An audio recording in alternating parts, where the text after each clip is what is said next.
Whilst his posting at Bhopal, he developed a new site museum at Shivpuri in Madhya Pradesh in 2018 and designed the Purana Kila Museum of the ASI. The department has also nominated him as a mentor for the development of various archaeological site museums of the survey. Presently posted as a superintending archaeologist of the ASI Mumbai Circle, Maharashtra, Dr. Rajendra Yadav seems to have come a long way. With that elaborate description, I request your full attention and help me welcome on board our second speaker for the day, Dr. Rajendra Yadav, who will be sharing his expert opinion on the topic, the role of interpretation of archaeological material in teaching history. Over to you, Rajendra sir. Please come on board.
Sir, I think you're on mute.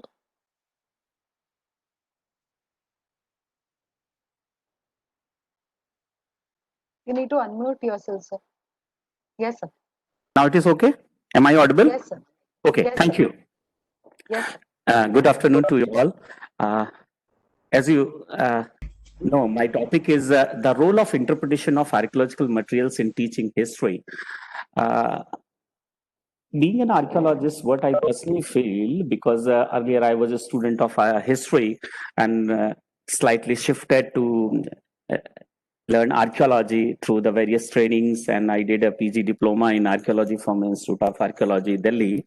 Then what is the role of archaeology material? Everybody knows what is the archaeological materials and how it contributes to write in history, because this is the first hand. So main sources are coming from the archaeological investigations.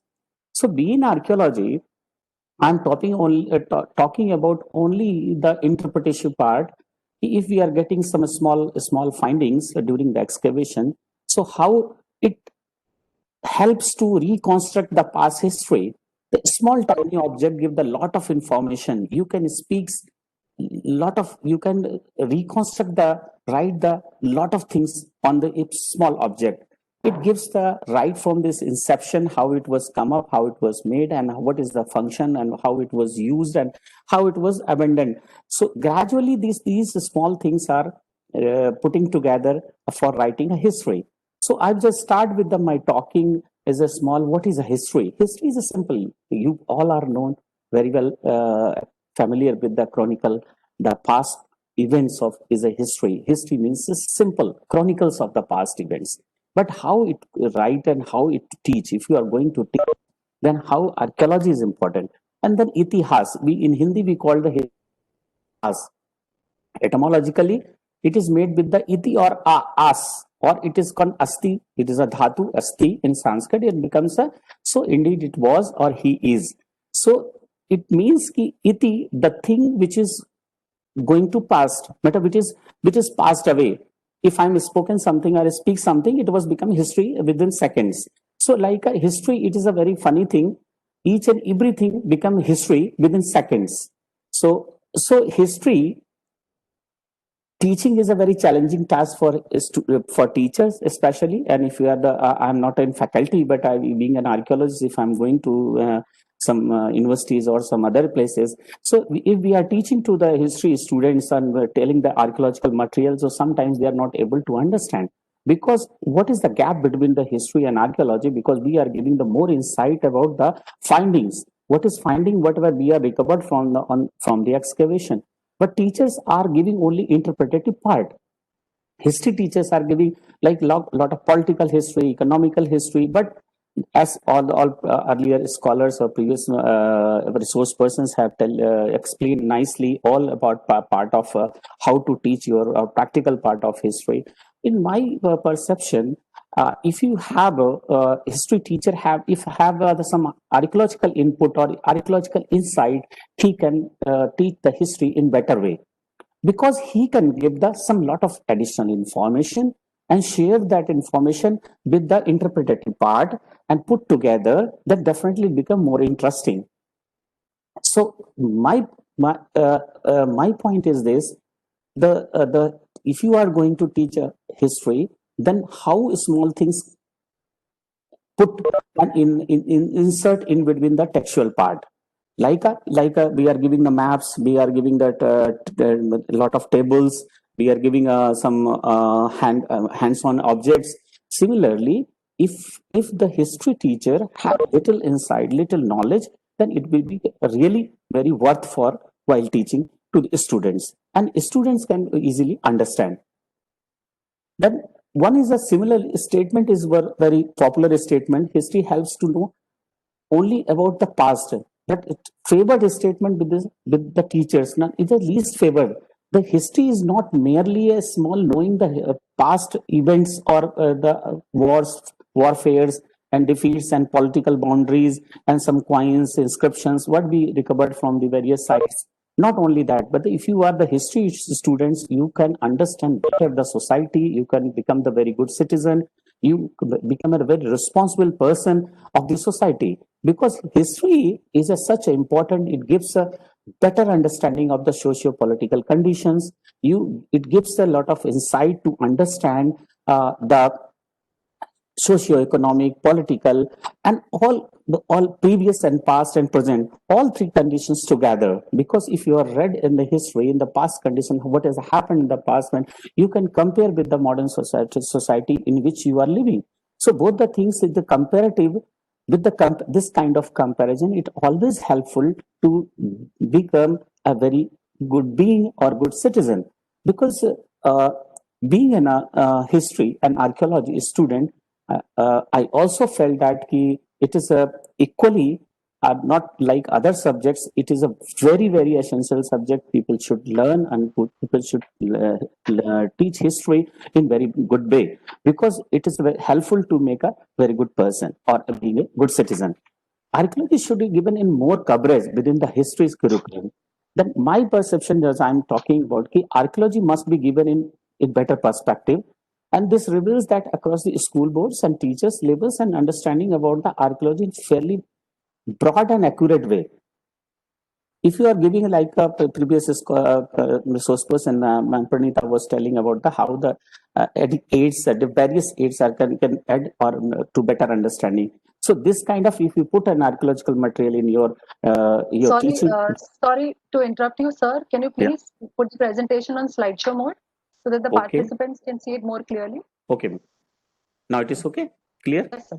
Thank you so much. Okay. Thank you. And why archaeology is important? Archaeology is such a subject which gives the new impetus, and historical researchers and even people could not realize.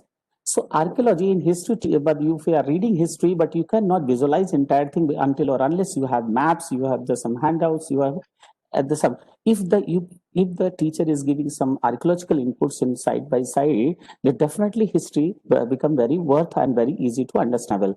Archaeological study not only in the important for historical research, it also has a great deal of community and economic value. As earlier said, it gives some kind of conception, or the student conceptualize the community and economic value and the social value and religious feelings and all what has happened in the past, what kind of findings are there. Because like we call the savagism, until or unless if the students are from various background, different socio-economic background, he couldn't understand how it looks. So definitely you must give some visual aid to understand what is a savagism. And thereafter there are some pictures or some documentaries or some maps. After that, there are some more information to be added in to explain what is a religion and what is a savagism, for example. Similarly, archaeology has the potential to provide a new information on the human past which is unwritten. That was the prehistory part. I'm talking about that one. How the prehistoric part, there is no writing history, though no written history, nothing. There is only some small tiny artifacts. Just like when I was working in the Trans-Himalayan region, that was a Nubra Valley. What we have a small charcoal particle we have noticed during our exploration. That small charcoal particle, I'm sharing the practical knowledge how it gets, because in front of there is a glacier. We were in front of glacier, there is a small patch, was a pasture land was there. So we have found a small charcoal particle. We start to track that how it comes. Then finally we scrap the area and get a lot of little bit more quantity of charcoal, and then we have finalized now it is a site or camping site. It may be 2000 years or maybe 1500 years or maybe, but the date when after next year when we have went there and excavated the site, and finally what the date was comes, that is 7000 BC, before Christ. 7000 BC, that camping site was used by the human migration, your human migrants. So how it gives, the small charcoal particle gives a lot of information. And during the excavation we have collected several antiquities like awls, the bone points, and the needles. These are the, because these needles are used for making tents. I'm giving some this kind of examples. So we have the small charcoal particle give the lot of insight, because in Momostang area, this one Kacha road was connecting to the plateau of Tibet. So we have tracked about the 45 kilometers towards Pakistan, towards China. So that in front of there is two glaciers, the Mumustang and Sasarla, and both the snouts are touching together. In front of that there is a one juncture, and nobody was passing except army men was going in. But during the past 6,000-7,000 years before, the people have used this track to going to the plateau, Tibet. So how it was important, that place, but in present day we don't know anything about. We army personnel are going as a for the whole security, BSF and army was moving through this way to protect their borders. But my point is this is a small insight, a small information gives a lot of things to summarize or for further investigation, and get a lot of information for writing history. So again, archaeology has the potential to provide a new information with the human past which is unwritten. So thus, this is the important thing. I'm giving one example like this, and another one, that to reinforce the impression that history is not two-dimensional. Have your students do hands-on activities. I meant to say, history is not two-dimensional. If you make it a more funny, more interesting, so you can add a lot of make it is a three-dimensional, make it a lot of information you can import through archaeological information, archaeological inputs.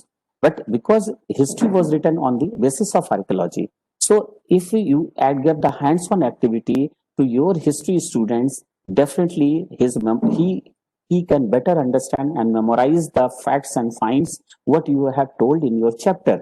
So it is always very helpful. Archaeological materials are always helpful to understand the history. Archaeology easily hands itself an interactive investigative. When history, if the history students is reading simply simple chapter in like Mesopotamian or Egyptian civilization or Harappan civilization in Indian subcontinent, if reading that their city was very well planned, but how you can imagine that the city was very well planned, there was a roads were cutting and making and then crisscross or and all this and that. So how we can visualize until or unless you give the information from that. Now most of the NCERT books are having some like this kind of illustrations are given in the chapter, town planning, the antiquities, and what the goddesses, and that was a Pasupati Nath figures was given in all NCERT books. That is very important, and the student can realize. But how the teacher can give the more information?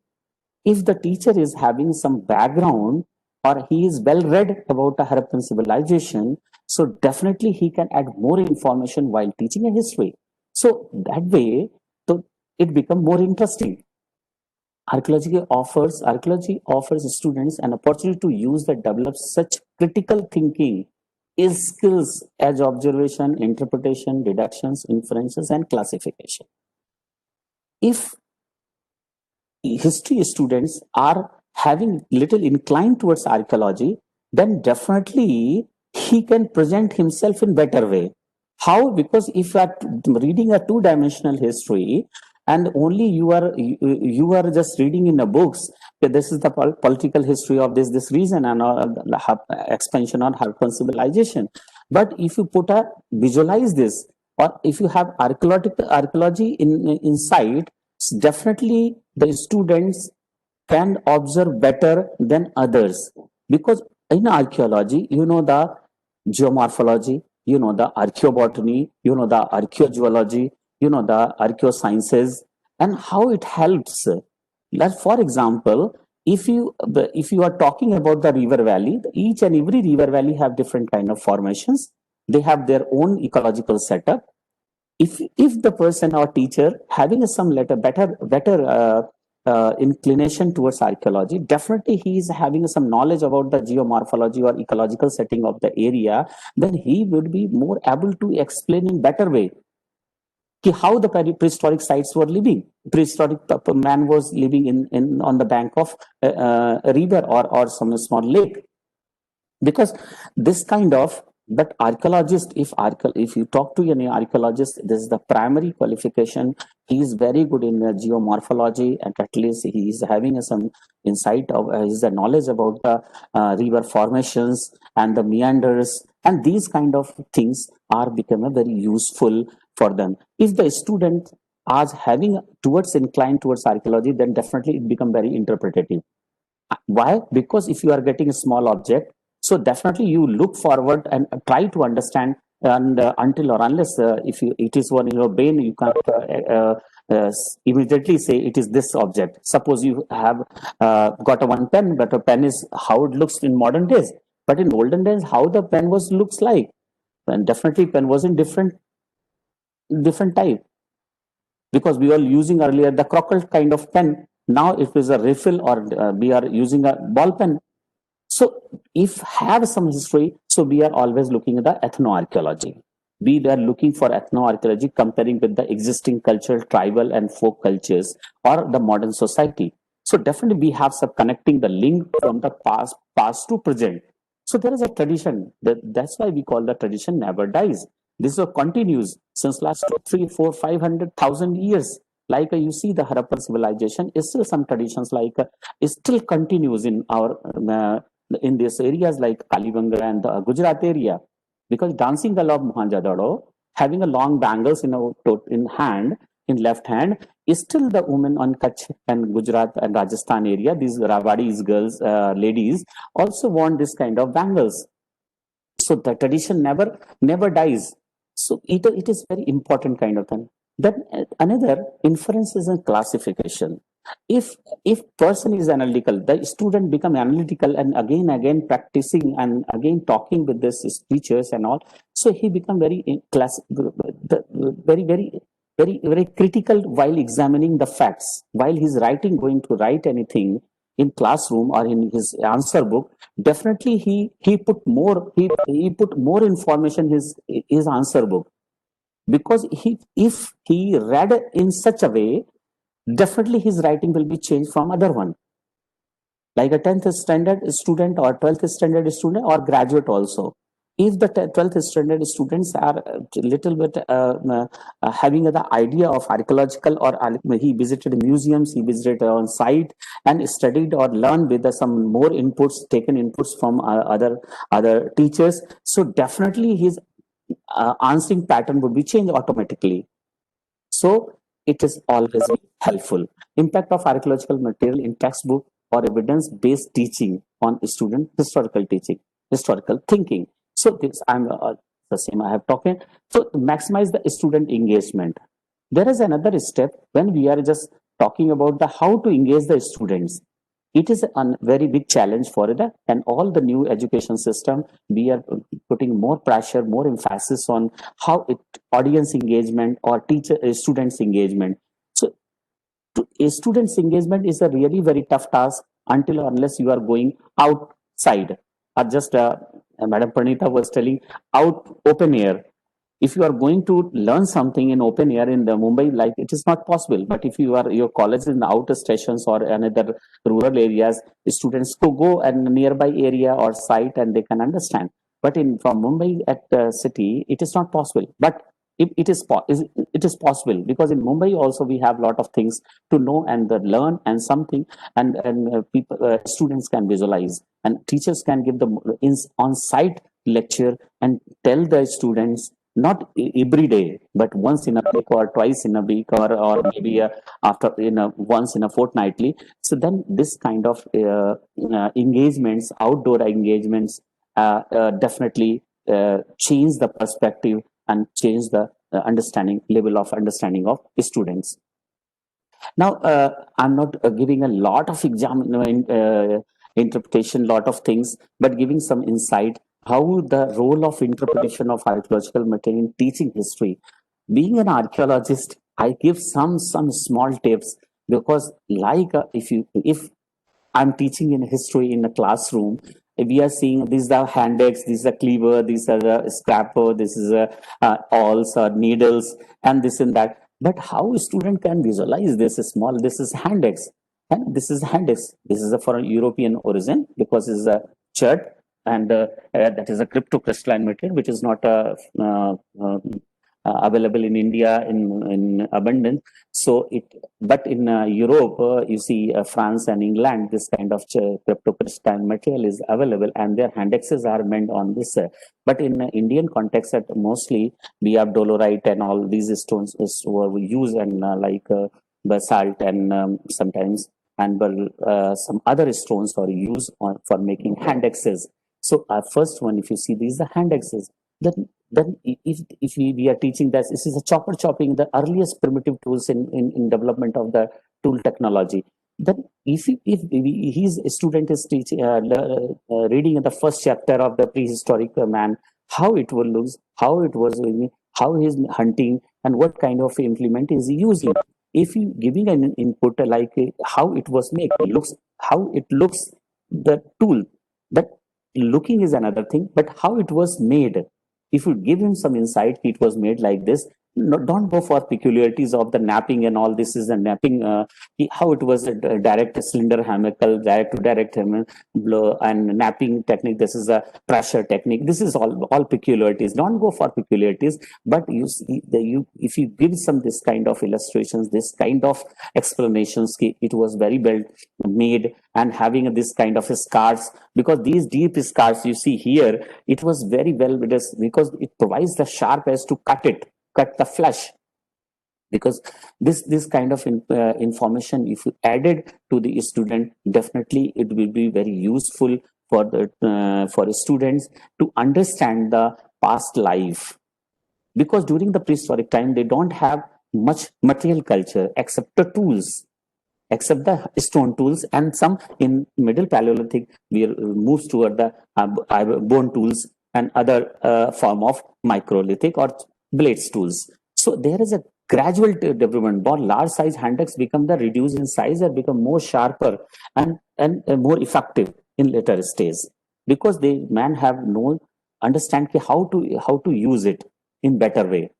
So it is kind of understanding, and you see that there are scrappers. These scrappers are meant deliberately. What is the difference between this? Is made for killing, but what is the difference? If the students understand this has a sharp edge like a knife, like a thing, then it was used for cleaning or cutting the flesh. But it was first and second was used for killing the animals.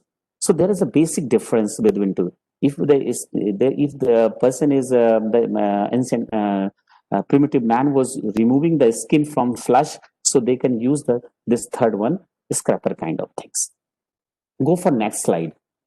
So just I was talking being an archaeologist, how your perception become changed, because this is the best example in Indian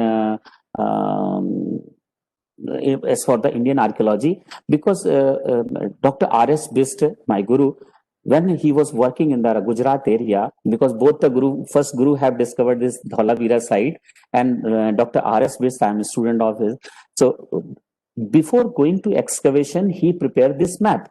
The upper one, this map was prepared by him during 1989 to 91. He studied 2.5 years to prepare this map before going excavation. Then he prepared this map and write about one article.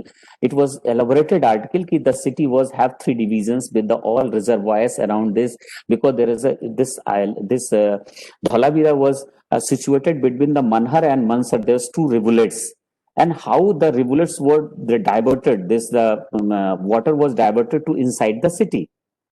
This amazing plan was prepared by him, and with the help of one artist. And finally, after the 8 years of excavation, what was come up? Because during my student life, I have excavated these tanks. This is a southern reservoir. I have excavated in 1997, and I have 3 years I have worked there, 95 and 96 and 97 and 98 onwards. So during 91 to 98, this entire city was excavated, and some of the patches were left. So finally, this small area became the citadel. This is a citadel, and this is a southern tank area. This is a Mansar, and this is a Manhar. And finally, the water was diverted to city, and this is a middle town, and it is a lower town. In this citadel, valley, middle town, and lower town. This is lower town. And this river comes when the cloud burst in the Khadirwet, the water was diverted to inside. And finally, the southern, this reservoir and this reservoir was filled up. And after filling this reservoir southern, water was released or discharged to the other tank, which was located further west of the city area. Because the city was nicely planned, because it was very well planned, and the northeastern end of the fortification wall, this is a 10.5 meter higher than this southwest edge of the city. So entire contour was nicely utilized for making or developing this reservoir. So this kind of meticulous knowledge, and they have developed this city with the sort of planning. There needs a lot of meticulous planning. And entire citadel was also used as a reservoir, because each and every drop of water was collected inside this reservoir. There is another small reservoir in this area. There was a huge drains were meant inside the citadel. And here the stadium was there. In front of the citadel here, there is a stadium also there. So I'm being an archaeologist, if you have this kind of insight, without going into deep or without excavating, you can understand better than other person. Because this city people have visited several times, but nobody could understand what is hidden behind. They can understand it is a mound. Okay, indeed it is mound. It was discovered by the Jagatpati Joshi. But when the R.S. Bist have visited, and being an experienced person and an archaeologist, he prepared all sort of notes and plans. And finally, after excavation, but we say this kind of material we have procured, and the entire city was appeared after excavation as he prepared the earlier. So this is one of the example of archaeologists, archaeological thinking or archaeological pursuit, how it helps to understanding the site or understand the material. If the material is present for everybody, but if the archaeologist, if any experts or any historian, if he visualize that thing, so he can understand the better way rather than other history teachers. If the history teacher have this kind of little knowledge, so he can interpret better way in teaching history. I'm taking another small example of small scales. If the Harappan were very meticulous, it was urban settlement, and it is called as the first urbanization. then how the urban centers was developed? It needs a lot of meticulous planning, evolved methodology like weight and measures, and all kind of technologies, not as ones as like a computer in modern days, but at least they have some kind of science and mathematics. So definitely they were having all sort of mathematics and science knowledge of science and mathematics, and they have evolved the scale. This small ivory scale was reported from Mohenjo-daro. That small scale, it divided into 8 divisions. It is hardly 6.7 centimeter or a small, very small scale, and it has the 8 divisions. Of each division was in the 6.7 that is goes to 0.264 inches. So the total scale gives an idea to calculate the measurement of the entire city, because each and everything was very well planned and it was very proportionate. Like I'm talking about the Harappan bricks. All bricks, mud bricks are 1:2:3 in early phase, in early Harappan period. During the mature period, the Harappan bricks become the 1:2:4. One is a 6, that is of 6 centimeters, 6 2s are 12, and 6 4s are 24. So 6 by 8 by 24 centimeter was the scale, that is the size of the bricks. This, how it was, this kind of standardization was achieved, because because they are very meticulous and they have developed the first ruler, that is a scale which was using in present day. So the similar kind of scale was reported from Indian side, that is a Kalibanga. It is a terracotta scale having 9 divisions with this similar kind of, but unit as little slightly change, but it is comparable to each one. So this small evidence, if you're teaching the town planning or the science and technology weight and measures about the Harappans, if you show them, tell them how this small information, small piece of scale, to give a better idea to understand the history of the Harappan civilization. So I'm going to the third example. It is a weight. Weights are, it's very small cubical weights are reported in all sites, mostly Kalibanga, Dholavira, Surkodada, and Banavali, and the Mohenjo-daro and Harappa. This weighing system gives the perfect idea. The material was sold on the basis of, they have the accurate system of weight and measures. And there was one weighing balance was also reported in the Mohenjo-daro. So, but this kind of cubical weights are very often recovered from the other sites also. These weights are usually meant with the stones. Some of the semi-precious stones, like a small cubical weights, are like a chert. Chert was very commonly available in the Rajasthan as well as the Gujarat area.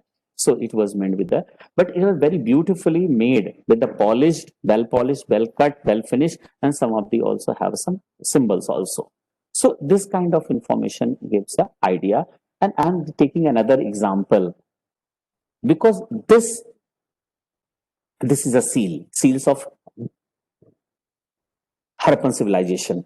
These Harappan civilization seals are recovered not very oftenly. You are getting, these are very rare, but all sites have reported this kind of seals. There are different diverse variety of seals, and we have direct lot of flora and fauna was depicted. I'm giving a small idea about only the Pasupatas or yogis, or we call the yogic figures, and this is identified, or this archaeologists and historians are identifying this is the earliest depiction of Pasupatinath or Shiva. We call this the Shiva because Shiva is assumed to be the living in the forest and surrounded by the all wild animals. Like here you see the deer, tiger, elephant, the other one is a rhino and as a buffalo kind.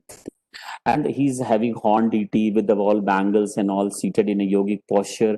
So this earlier image, this earliest and Harappan image gives a lot of interpretation.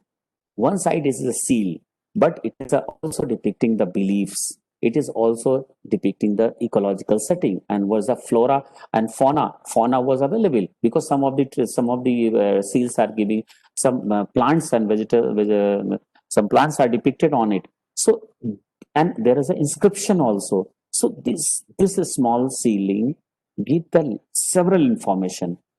You can say religious belief, ecological, flora, fauna, and all information put together, the student can visualize better way.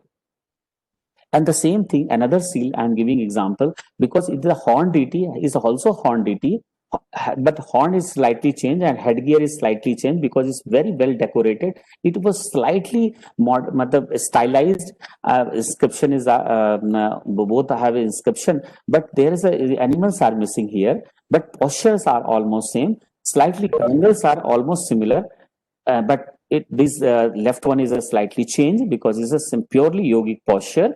And the sitting couch means the seat was sitting over there. He's having a very decorated legs, but it is slightly like a single line legs is depicted, and but other remaining postures like here the one thing like a garment, lower garment, you can say they or some tied at the waist. This it was very simple. Here it's slightly decorated. But this, apart from this comparative comparison between the two ceilings, the basic thing to learn is what is depicted from these seals. That is more important. If we are teaching the Harappan's religion and religious life of Harappan people, so definitely be talking mother goddesses, be talking the nature worship like people ficus trees was also worshipped, and apart from all we are using we are telling these are some sacred animals like rhinos were very much depicted, elephant was depicted on seals. Only some of the seals are only depicting the rhinos. Definitely it means that rhino was something important in the society, but present day rhino was not very much important except the Assam and Kaziranga area where it was declared as a protected element or declared government is preserving them. So why? Because rhino was important at the time. But similarly here these all animals, because we all associated with our present life also, but all are here. So this kind of interpretation definitely gives a more better understanding about the history. I have taken one example from that is from Australia abroad, Wonsdorf, that I'm giving the how small terracotta models giving a lot of information and practices about the past. Because in modern days we have a lot of plastic bottles and all, but in olden days, about 3,000 years before, how they were used. Feeding cup or feeding spout used by the Harappan people. This is a small crocodile mouth kind of thing is here, and the small spout pour a milk here and fill up with and close this with the finger, and if you put in your kid's mouth, and automatically he will suck it. The same thing, this is a feeding cup reported from late Bronze Age of Austria. It is roughly 3,000 years BP, and this is one of the finest example to interpret the archaeology and history, because if you collect this small object from bare side or from other area, not from side, so you may confuse, maybe some people have made this one and thrown somewhere. But if it is coming from excavation or coming from you are collected from some excavated site, so or coming from the archaeological materials like household materials, definitely you are able to think it ki what is the use of this kind of this small spout. Then finally archaeologists or historians can interpret, oh, it maybe some feeding cup. Then finally you see, yeah, this example was shown on picture. This modern time, even though some of the societies using this kind of feeding cup. So I'm giving this example. Another, I'm very happy to show these pictures of Sanchi, because every time I'm visiting Sanchi when I'm staying in Bhopal, working in Bhopal. So usually every month I'm visiting, I used to visit in Sanchi. Then I've selected one or two pictures for this, explaining this Northern Gate depictions and Southern Gate depictions. During the 2nd century or 1st century BC, how the city looks, how the artisans have meticulous to carve and what is their perceptions. A small piece of panel, and this small piece of panels giving a lot of narratives, lot of informations are embedded in a small panel. If the history students visiting with the teachers and spending 1.5 or 2 hours at a site or like Sanchi Stupa, some student may within 10 minutes they will finish it their visit. Okay, they take the round and all took the round and go up the stairs and they took the pradakshina and come back, went back, and they will stay some side or sitting and visualizing the thing.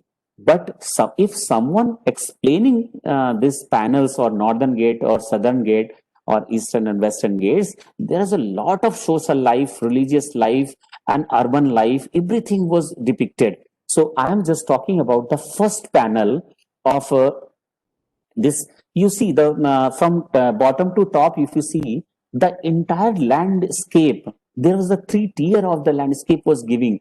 First, it is outside the fortification wall. You see my cursor.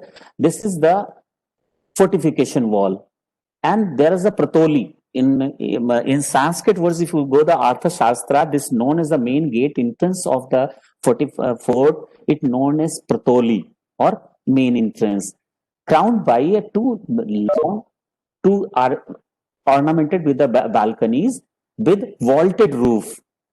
This is in temple architecture we call different, but not here. It is a vaulted roof with 2 Chaitya Gavaksha, because it's a crowning member. Below there's a ladies are sitting inside the balconies, and balcony was very well latticed, and there was a trail barricades. And you see the person, one chariot is coming out with the person standing behind him holding a chhatra. So it is known as a Prasenjit, departure of Prasenjit king from Sravasti. So King Prasenjit was coming out from his city, and the people are standing in front of the horse. They were the villagers, and 1 or 2 guys were in Anjali Mudra. They were standing. There's a maybe visitor or someone, some local residents. If the king is passing, the people are paying their tribute, and the one is 2 persons are standing over there. There might be a couple, and you see the second layer of the inside the fort. It is outside the fort area, but if you see the inside the area of the fort, 2 guys are coming because it's a procession. If the king is moving, definitely his guardians, his guards, and his army may also come accompany with them. So that the first person was standing here is is riding a horse rider and is an elephant rider. Then another layer of the buildings is shown. This is another layer. Is a tall building supported on high columns, because on there is a 3 columns are visible in the design in this depiction, and ladies are sitting in 2 tiers. The first 3 ladies are here sitting, and above one there's 2 ladies are sitting, and having a beautiful roof, like a vaulted roof with the 2 kind of in southern architecture we call the Sala Kuta Panjara, and I'm not going to tell the temple architecture, but see, only the conceptualize the beauty of the architecture. From this small panel, you can see the architecture, landscape, depiction, drapery, and mode of transportation, and the carriers, and their houses, and the city walls, planning, and all sort of information are in a small panel. So this kind of interpretation is always give the better idea of the reading the history. And another panel, I'm take some little more time to explain this one also. Another panel, they're worshipping the Bodh tree just below, and there is a one long bar. This long bar is a symbolic representation of Buddha. Is a symbolic horizontal bar is a showing Buddha is walking in air. You see, he's walking in air. Is a small strip was depicted because he's coming down from the heaven, and he's just walking in the air. And the second layer of some villagers are shown here, and one chariot is moving here with some one elephant rider, and the three guys are also there. In front of chariot, there one person is moving. And the next layer of the fort, you see the architecture of the beautiful architecture of this, and there is two tiered balcony. The ladies are there here, the 5 ladies on the upper balcony, and there are 3 ladies and in the lower balconies, and with all latticed windows are filled with the female heads, because it shows the female are sitting on the upper stories, and there is a head of elephants, means these are elephant riders are coming. This is also a procession scene, because they are moving like left, right, and the procession is coming going out of city area. And you see the third layer, another their layer is, and one is very interesting. Maya Devi is lying here, because one elephant head is shown here, and one female is lying on the bed. Perhaps it is a Maya Devi. The Maya Devi have dreamed in white elephant is entering his womb, because it is a story in Jataka, and before Buddha's birth, it was a story was narrated. Maya Devi have dream, took the dream, and white elephant is entering his womb, and finally Buddha was born. So this story, all stories are narrated in single horizontal plane, but there is a lot of layers of cities and there's a town planning was depicted, and their art architecture, everything was nicely explained in these gates. And third panel is also equally important. If you see that here also there is a lot of wild animals like buffaloes and bulls and all their goats are sitting here there, and there is a water lilies, and one lady was pouring water or taking water from this there. One other lady was standing, and one guy was moving with the garland, and one female is standing, because it's the cityscape. And some other, you see, the one lady is pounding the grain, and another was putting inside into the this pounder stone, and one is cleaning the grains, and one couple was sitting here. And above that, because this is another layer of the city, because after this roof was crowned by the finials, over that the 2 bulls were sitting, and 2 guys were carrying some small thing on their back with the help of their stick, and one lady is standing here. So these depicts the 4 layer of the city. And there was a small chapels like a circular huts and all kind of used during those days. So these people, maybe a normal man or normal these middle class families are living in small houses.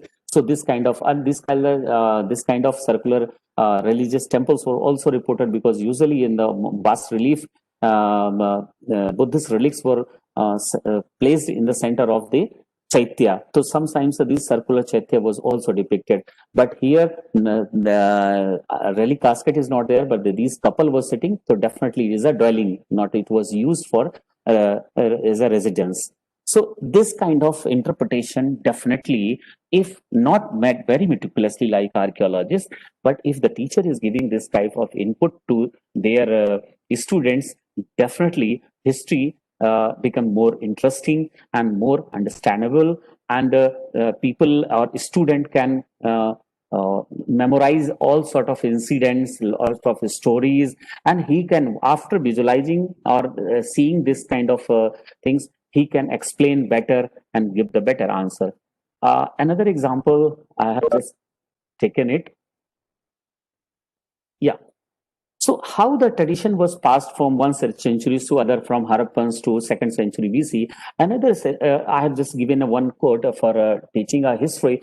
This is the one example from Pavaya. This is a fragment of a toran of a temple, because Pavaya was a Aduka type of temple. There's a brick terrace temple belong to 4th, 5th century CE. And because this Pavaya was lying on the main trade route passing from Uttarapath from Mathura to down south, it was passing through Bidisa, Devgarh Bidisa, via goes to down south.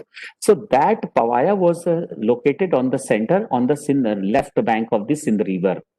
And this was the one of the Vaishnava center, because most of the things are associated with the Vaishnava religions. Definitely Saivism was there, but it is known as a, from the finding, it is identified as a known Vaishnava center, because there are Talpatra pillars and land capital is there, and some so many Vishnu images are there. And this is a corner top. This is maybe some people have identified as a Surya, but it is a Vishnu holding a chakra and all.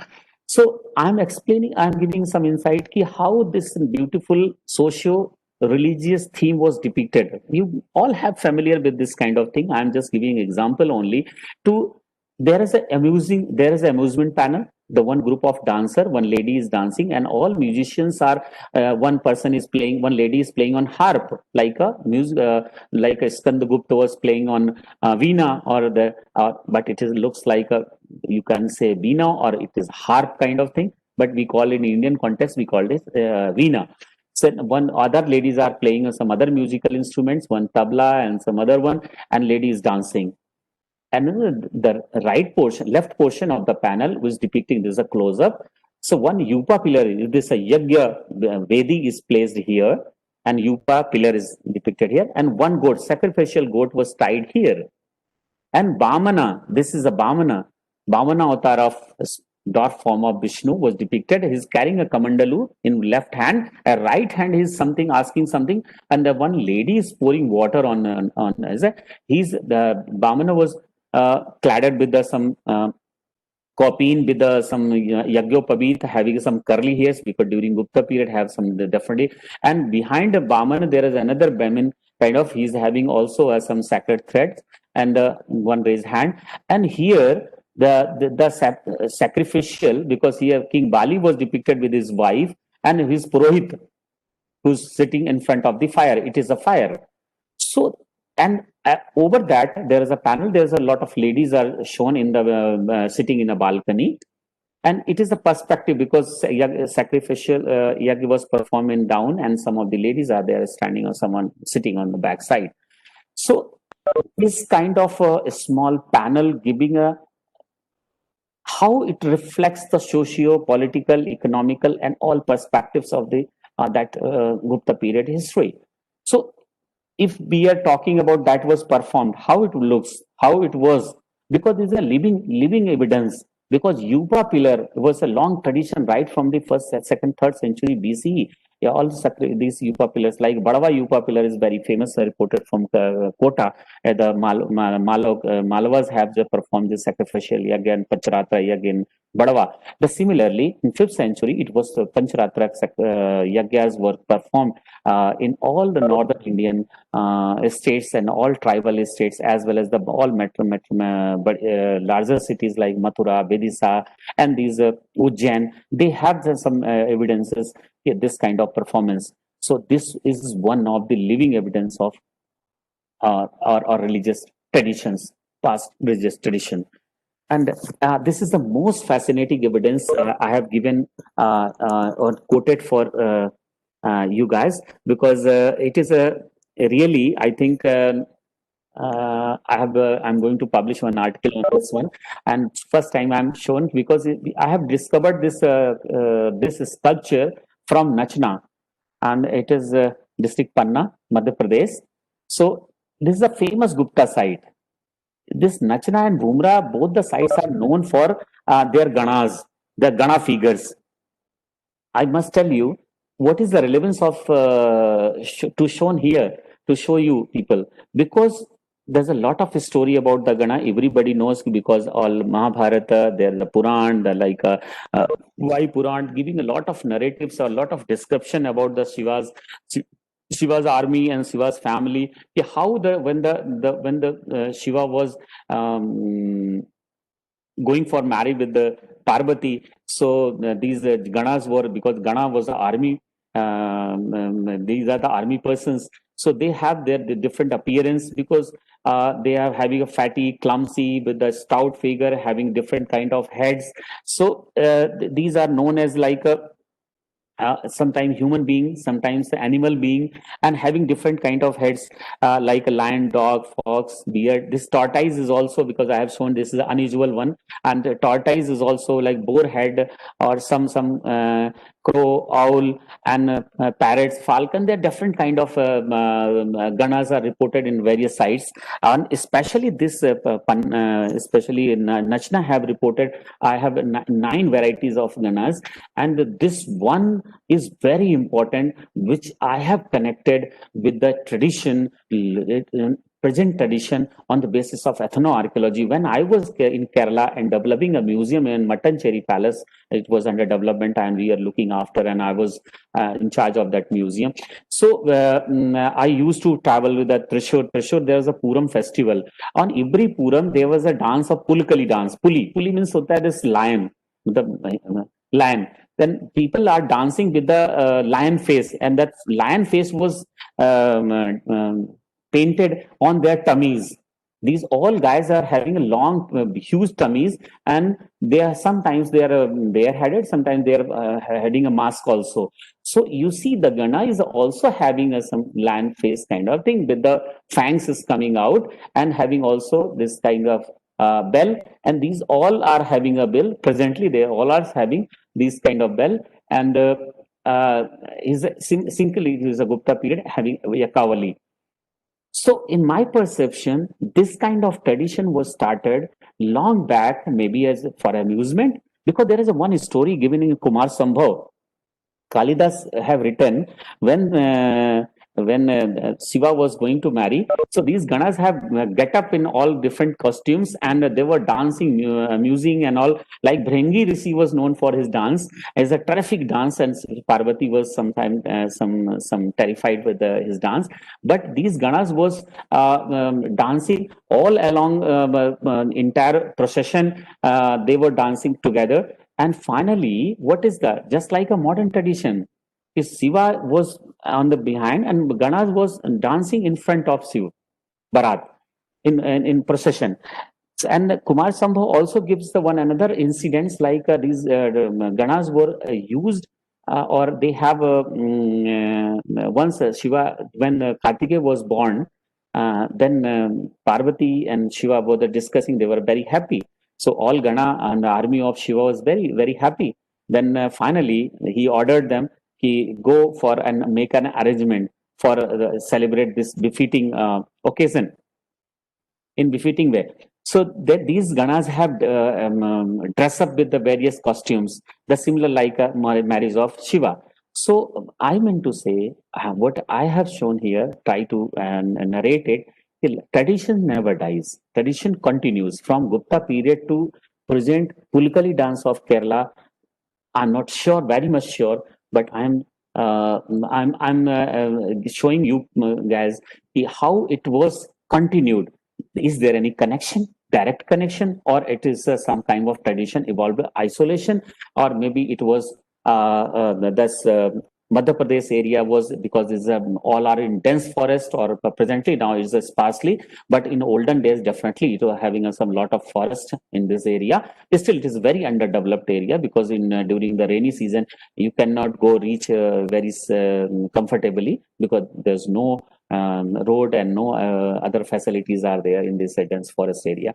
So I meant to say that these are the tribals. Either the people are Ganas, are there's a nomadic people, or they are some Atavic people, or living in the forest area, having the same kind of dance traditions, or it was a urban kind of amusement, or they are living in urban areas. But in present ethno-archaeological base, we can say the Puram festival have the same kind of tradition, similar kind of, not same, but it is having a similar kind of tradition as a in form of Pulkali dance. So we may connect with the ancient tradition, and from Kumar Sambhav evidence, Kumar Sambhav reference to with the present Pulkali dance, and with the help of these kind of findings, so we can connect and write the history in different way. I'm giving another example of this Shiva Parvati sitting with the in joyous mood. Shiva is playing on Veena, and Parvati is playing on cymbal, and the both are in very joyous mood and sitting below some orchard or something, a tree is there, because in Nachna we have plenty of this kind of sculptures and beautiful Nachna known for its sculptures. So you see the art, religion, and craftsmanship, and you see the religious ethos, and because this site have reported lot of Ramayana panel also. All the narrative Panchavati scene is there, Rama killing, and Supnakha scene was that Lakshman chopped the Supnakha's nose. That was all depicted, and we have in collection in SI collection at the site. So these rare depictions, either living history. If you read this, if you show them the students, definitely they mesmerize the beauty and craft and all religion perspective, because Shiva is known for he was expert in the dance and music. So this is the best example of a dancing form of Shiva is very popular everywhere. You see the dancing Shiva images in all temples and other places. But as a musician, is nicely without any vigor. It is very simply he is depicted with the family gesture, because the wife is sitting, or Parvati is sitting with him, and he's playing on veena.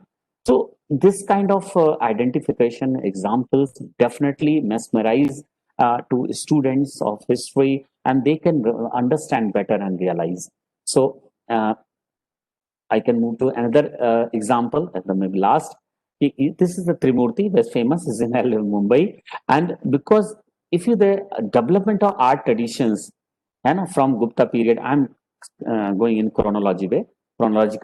So if you see the Shiva tradition was become more pronounced, and Shiva's, you see the beauty of this Trimurti is ultimate, because not only it is a rock cut, but apart from rock cut, the the aesthetic, the the calmness shown on his face, only if the students visualize perfectly, the headgear is ornamentation on headgears, and various forms like this Aghor, Sadyajat, and Bamdev, all three faces are depicted in different way, and there are in different gesture. And the beauty of this sculpture is that people could realize only if we spend some time in front of this sculpture. So from 5th century to 7th century, within 200 years, the form of art was gradually changed. That we are talking in a history, over a period of time, everything was changed. From the Gupta, from the first slide, which was Shiva sitting with the Veena, from Veena to here, headgear become very much changed. It is more become elaborated, ornaments were become changed, and depiction become changed. Where the Shiva and Parvati was depicted in very anatomy is totally different, but here the face morphology was totally changed. So this kind of interpretation may also be helpful for teachers as well as students. And the last slide is the mirror. It is reported from Dholavira. It is a Harappan mirror, and belong to 3rd millennium BC. During our excavation, we have collected this beautiful mirror. It is a bronze mirror having some lot of patina, but I'm just taking heritage is the mirror of the past glory. I'm just close my talk here. If you would like to see one small documentary and to educate the students about the museums, I have prepared during my Bhopal posting. For I have the charge of 4 museums. So I have developed one museum. There, beside 3 museums, we are working on the other part. So one museum have prepared one documentary. If you have a time, then I can show you the documentary, share that one also. So thank you very much. I'm just close my talk here, and how archaeology is useful in teaching the history, and each and every interpretation gives the lot of insight and change the perspective, thinking of a student, and become the good citizen also. Thank you very much. Hello. Hello. Yes, sir. Thank you so much, Rajendra sir, for that If you insight. Yeah, if you so I have will time, then come I into can that. show. I sir. can show one documentary, a small 17-minute documentary is there. It is prepared for the students and audience engagement program, because being a museum professional, we are looking for audience, how the students are coming in a group. Then we can give the lot of information in single documentary, and they can spend 15 minutes, 10 minutes, and visualize entire archaeological potential, and understand the better the museum, how it and how the area is there. If you have, then I can share it. Yes, sir. We have the time. You may Okay. proceed. Yeah. Okay. So I can close this slide, and how I can share it, and that I can close this slide. Okay. The same way I can go. Yes, sir. If you may. Hello, sir. Is it audible? Yes, sir. You are audible. Is it audible, madam? Present. Madam, it is Sir, you are audible. audible. Audible. Yes, Okay. sir. So Yes, now sir, you you are can audible. see.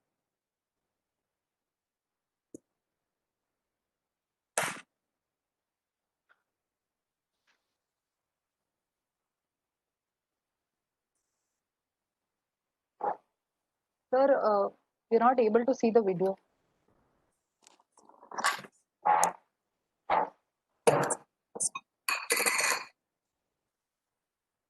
Rajendra, sir.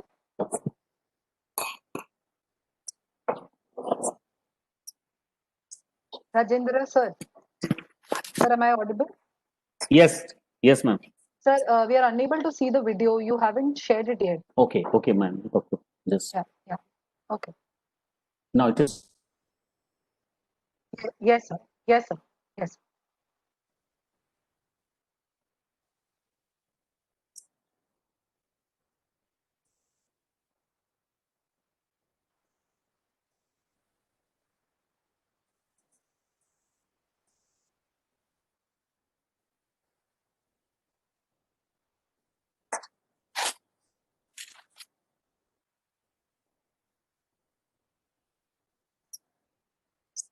Hello, sir. Hello. Rajendra, sir.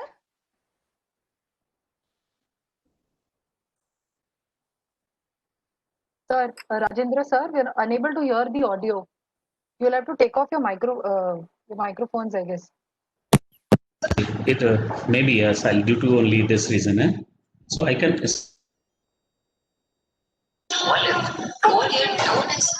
Yes, sir. Now it's audible. Is it audible? Is it audible? Clear. It's not clear. Hello? Like the voice is not. Is clear. it audible? Hello. Sir, Sir, it's not. voice is not clear. Yes. Okay, so there is some issue, I think.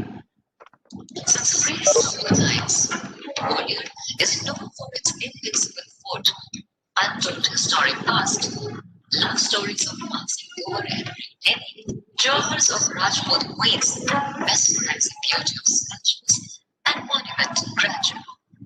Gifting this world with an exclusive music and literature, this crown of Madhya Pradesh unseats the legacy that has been left behind by names such as great ruler was or Sufi sage was, Sangeet Samrat Tansen, and Ustad Amjad Ali Khan, to name a few. Bollywood is also known for Dhrupad. This unique genre of music was promoted by Man Singh, who himself was a music connoisseur. But it was Sangeet Samrat Tansen belonging to Bollywood, for which flame lands and cause rains by the sheer power of his music, thus immortalizing the Indian classical music. While the Vibhushan Sarod maestro Ustad Amjad Ali Khan was also born in Gwalior.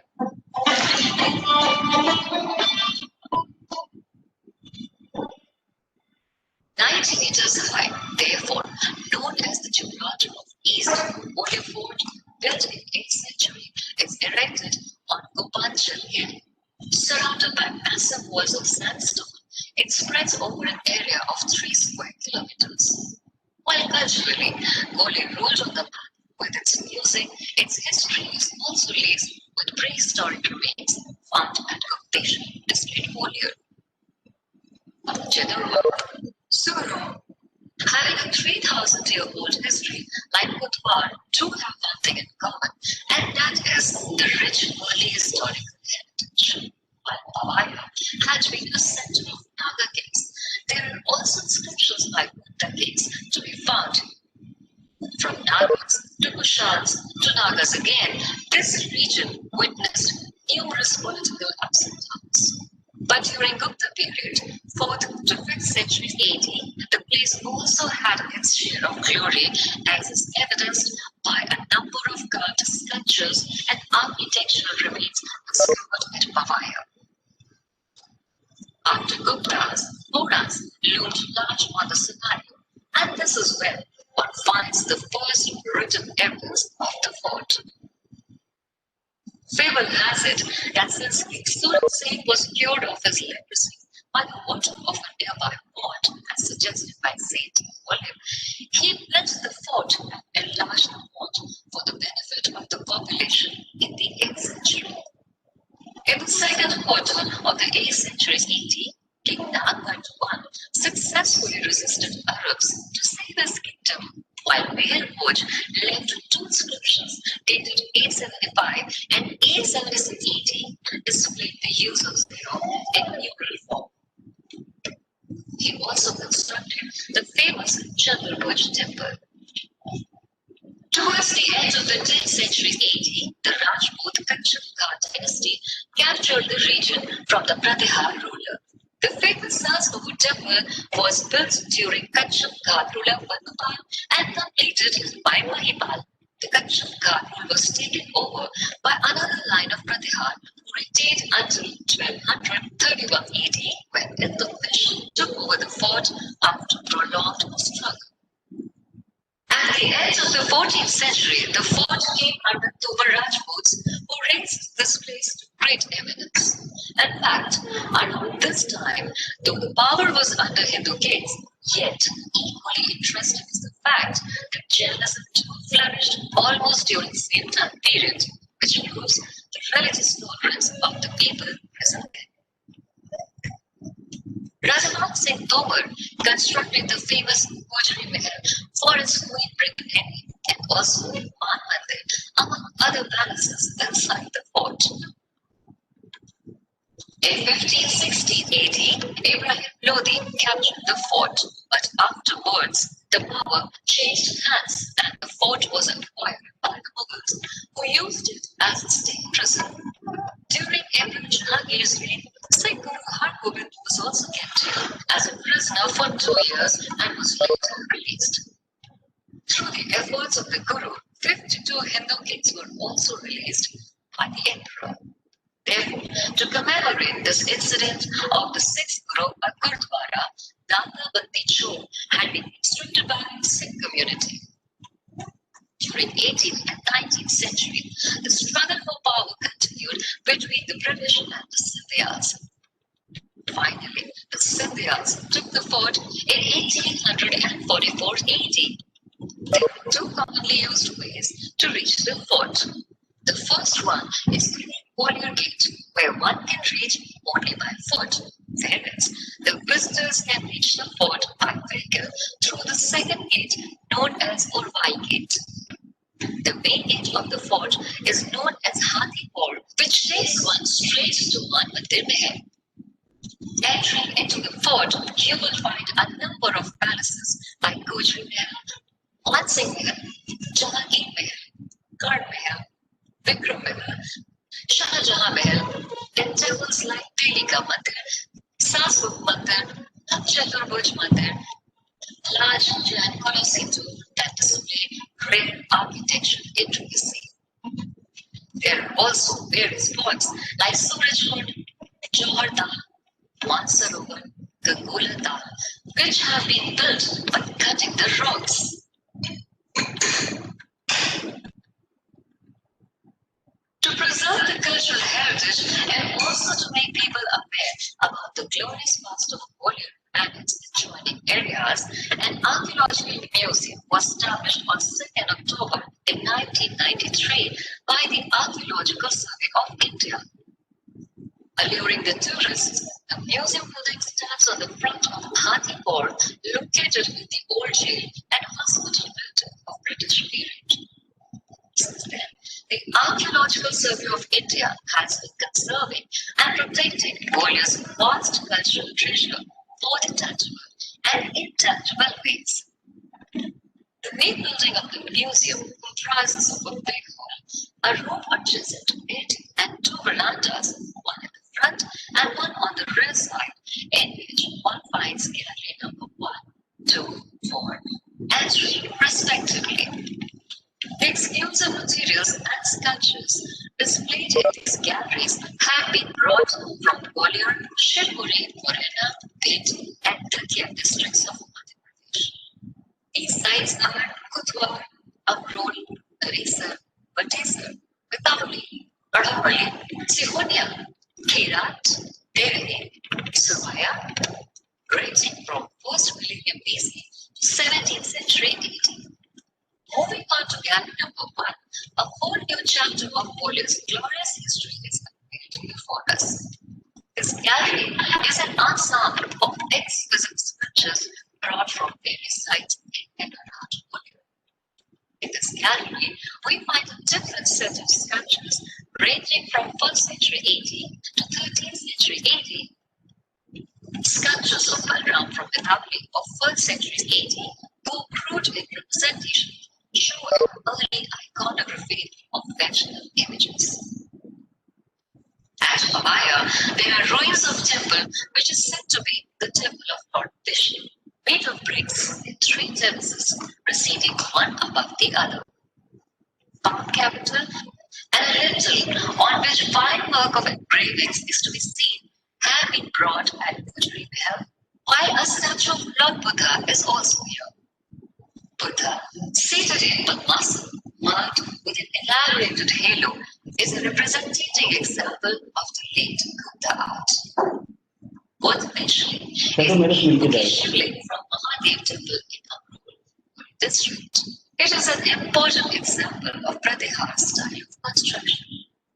Also adorning gallery number 1 is sculpture of Brahmanarudra from the temple complex of Batesar. Constructed between 7th century AD and 10th century AD, the group of temples discovered in Batesar of Morena district are an eye-opener to the magnitude of vision that Adrian at that time had. The other statues, like Birth of Krishna from the temple, are also in the museum. 35 kilometers from Gwalior in the northwest is probably in district Morena, where one finds the finest east-facing temples of the 10th century. The sculptures of Kalyan Sundar Murti and Kuber brought from this temple are found in gallery number 1. Also placed in this gallery are Sant Madrika and Shakti Ganesh from the temple at Survaya district Shivpuri, a center of Mandamayur branch of Jain cities. There is another slightly damaged yet equally bewitching Maheshwar brick temple in district 50, which is set in gallery number 1 alongside a Vishnu statue. The figures displayed have a grace and softness depicted in carving figures. The sculptures found from Daresar, Batesar, Keral, Survaya, are Gujari period from 7th century AD, showing the new spirit and refined treatment of the later Gupta period. The sculptures of Lord Ganesh and Parvati brought from the majestic Kakanat temple at Simonia in district Morena, built during the reign of Kachak Ghat ruler Kirtiraj in 11th century AD, are displayed little further in gallery number 1. The temple, constructed on a high mountain platform, it is dilapidated in condition but displays a rare architectural magnificence. Displayed in the gallery number 2 are the early proto-historic artifacts found from the excavations of Budhwar district, Morena. Also known as Kuntalpur, the land of Kutte Bhoj, have also been preserved in the museum. There are silver ear ornament, antimony rod, stamps, pieces of mud utensils known as painted graveware or PGW, the beads of semi-precious stones, and terracotta dating back from 11th century BC to 9th century AD. The terracotta ceilings with Buddhist scriptures found at Choti Baroni of district Dabya, dateable to 9th and 10th centuries AD, are another attraction for the enthusiasts. Various iron objects like the hilts of sword, dagger, nail, horseshoe, cannonballs of later date collected from Warner Fort can also be displayed.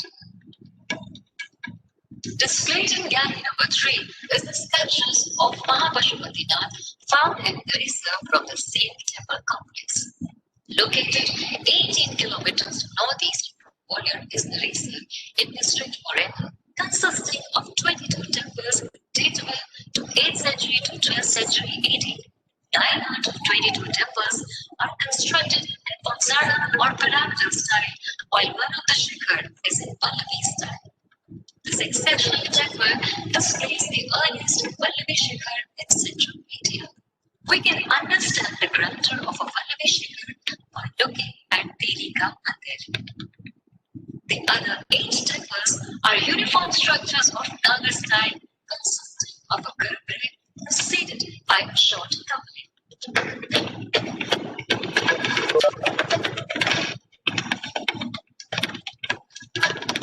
It also houses sculptures of Jayanti Thankar found at Akrol, Saptamatrika from Tirani. Stone slab with erotic depiction are some other attractions of the museum. Moving on to Gallery 4, one finds sculptures of Maharaj Janak Singh Bhadoria, Maharaj Madan Singh Bhadoria, and Maharaj Singh Bhadoria. These have been brought from Atay Fort, District Bent, wherein a synthesis of Hindu and Mughal art, as was promoted by Bhadoria kings during 17th century. Besides, one could see the sculptures of Hindu gods and goddesses, exquisitely carved doorway of the temples from Singonia and Kerala in the front veranda. Lining the entrance of the museum are sculptures from various time periods. This place is known as Muktakash Dirgha or Open Air Gallery. The large 4-rail pillar found from Amrol, south of Gwalior, shows the fighting of 2 horse riders, where one with a crown is an invader. The female figure facing the memorial pillar, along with 5 others, have been brought from Etauli in Morena district. All these sculptures are unfinished, hence hinting at the possibility of invasions upon the site. And last but not the least is a grand architectural delight, the gateway of a temple from Kenite, with intricate carvings of gods and goddesses, where one can take a leap into history by clicking a picture over here. The efforts are being made by the Archaeological Survey of India to make this place and museum a must visit for research scholars, locals, and foreigners. One gets to the journey of time through the eyes of history, reveling over the past and learning the smallest of details about Gwalior from the earliest records to the latest developments. We, as humans, make history, and then we become history. In between this unit, we have the time to learn from the past and move ahead with pride. Let us be proud over our glorious heritage and join our hands to pass on this legacy safely to the generations to come by.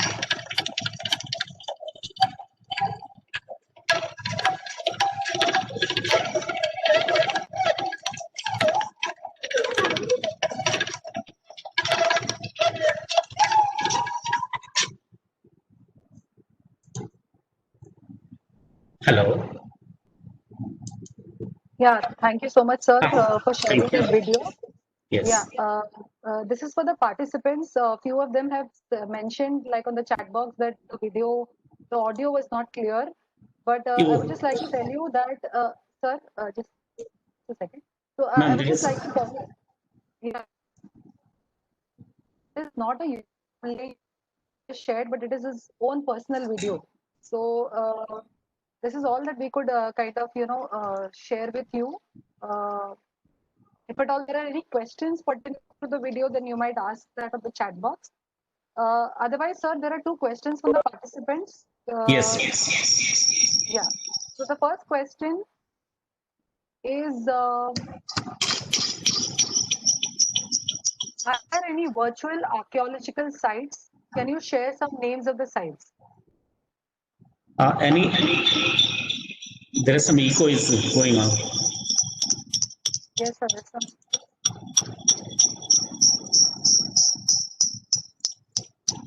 There is some disturbance. Hello, sir. Sorry to interrupt, but then I you have logged in from two of your two of your accounts, I guess. Like, are you on your phone and your Hello. Now my voice is clear. Now Yes, sir. disturbance. Yes, sir. Now Okay, it is clear. please. Yes, please. Should I repeat the question? Yes, please. Yes. Sir, are there any virtual archaeological? Can you share some names of the sites? Is the question. Yes, virtual sites, because in ASI we are working on it. Only the Sarnath area, we have some this kind of museums and sites we have developed it. So people can have a walk. And I think I don't have a current update whether it was available on website or not. But they have developed recently. Prime Minister have inaugurated one Jantar Mantar, that is was Man Mandir Museum Palace. This virtual site museum was developed by the ASI recently. But apart from that, I don't have any idea about the new one because some work is going on in some other museums. But I will still one is ready for public. Yes. Okay. Okay, sir. Sir, there is one more question Yes. by Elsie Clement. Miss Elsie Clement, as a school teacher, which websites or journals can I access in order to know about the recent developments in archaeology? As so far as a teacher, if you want to consult or read the newspapers, so there was 2-3 international journals, and hundreds of journals are international level or national level. But the question is this: is depend on you.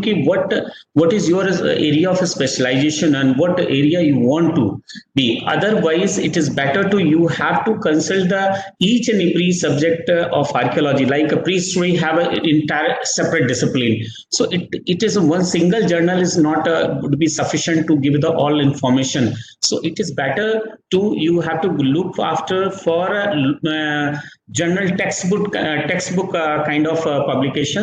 Otherwise, in archaeology, each like temple architecture, if I'm an expert in temple and museums and prehistory, proto-history, so every journal have giving them touching a small perspective of archaeology.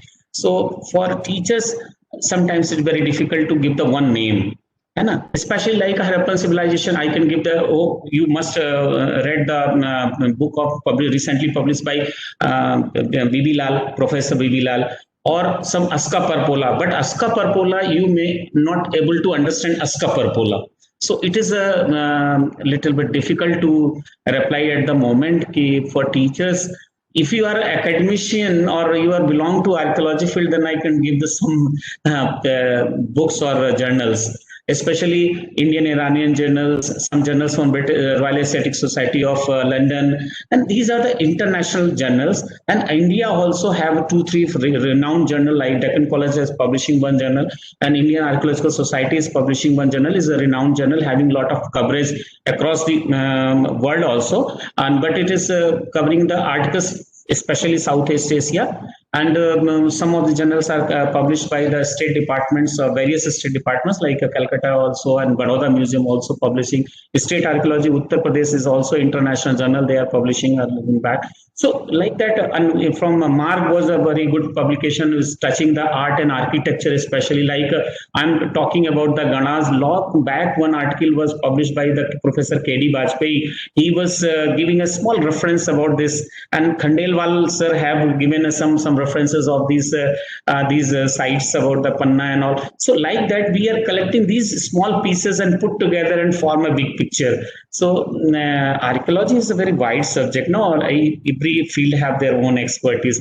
So it is very difficult to. But some of the books are very important. If you want to know the temple architecture, Adam Hardy, you go Kedeva, you can just go through it. Kedeva. Kedeva have several small volume, well, middle shape or medium size of books, and then was a encyclopedia of Indian temple architecture. So normal student or teacher can't understand in the first few days like encyclopedia, because all terminology was taken from the Shastras, like a 5th century textbook or Sanskrit books. So we are working since last 20 years, then we are able to understand some of the things.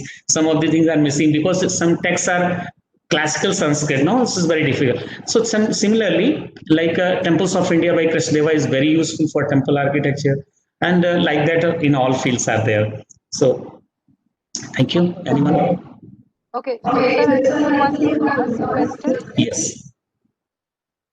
Can you share some information on the Yagya sites found at Kota? Pardon? Can you repeat it? Pardon? Can you share some information on the Yagya sites found at Kota?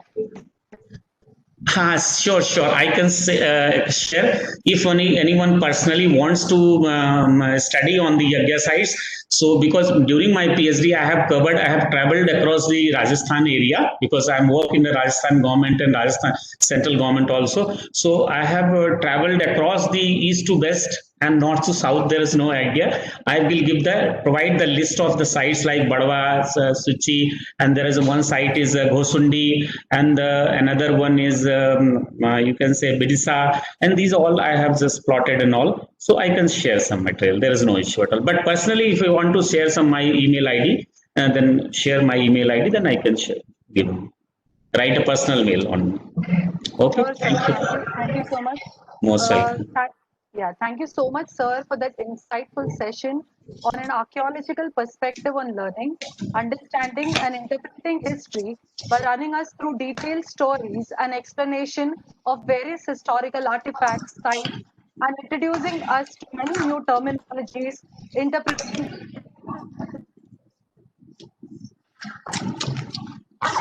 in a way which I believe, I'm sure that might be known only by an archaeologist.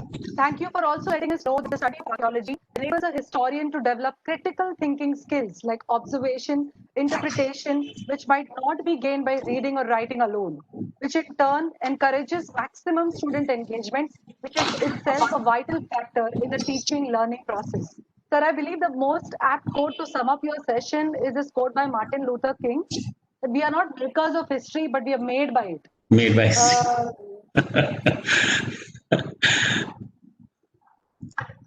Thank you. Our invitation to be a Thank you very speaker much. for the 6-day International Faculty Development Program on Pedagogy of History.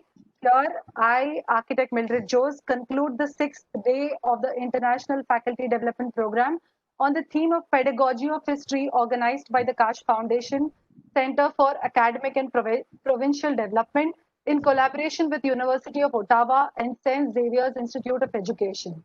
As a part of the organizing team of the Kash Foundation, I'm very thankful and express my utmost gratitude to both the speakers today for their valuable insights and for their valuable time for engaging the participants in today's session. I'm sure, sir and ma'am, the participants today have got two different perspectives, not just on how to teach, but rather how to engage, which I'm sure is a new takeaway from the earlier talks that happened over the past 5 days. Last but not the least, thank you so much to all the participants of the webinar for making this day a success, and hoping to see all of you again for the last day of the Faculty Development Program tomorrow. Thank you so much. Thank you. Thank you. Thank you. Namaskar. Thank you. Then I would like to thank today's speakers. Today's session was indeed an insightful one. Once again, I would love to thank Mrs. Pranita Koliskar and Dr. Rajendra Yadav. Thank you so much for sharing such informative topic with us. We are sure that we are enlightened with these topics today. And I would also love to thank